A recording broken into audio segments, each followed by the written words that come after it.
Et vous nous avez apporté une carte pour tenter de mieux comprendre quel a pu être le trajet des pièces de cet avion.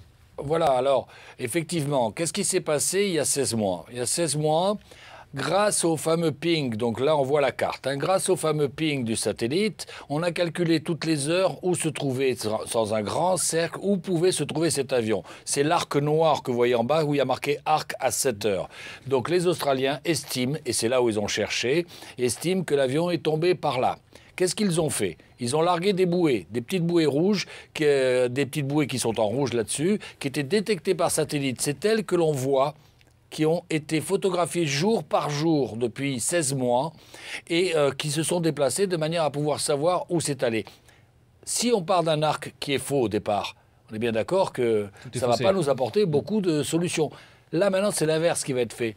On sait où est arrivé le flaperon. Avec ces fameuses bouées rouges, on sait exactement jour par jour où était le courant, ce qui va peut-être permettre d'être beaucoup plus précis sur la zone de chute. Et du coup, peut-être de retrouver d'autres débris, c'est très probable? Ah ben je l'espère, et moi je reste toujours très positif là-dessus. Je pense qu'on va le retrouver, on va détecter des métaux. Il y a des moyens vraiment très perfectionnés qui permettent d'aller détecter des métaux à des grandes profondeurs. Si on détecte les métaux dans une zone, parce que là on aura une zone beaucoup plus réduite, peut-être de la taille, comme je disais tout à l'heure, de l'Aquitaine ou quelque chose comme ça, ce sera beaucoup plus facile d'aller chercher, détecter. Une fois qu'on a détecté, on envoie les sous-marins, les équipements nécessaires. Ce serait quand même des recherches très minutieuses, hein, quasiment visuelles, quasiment...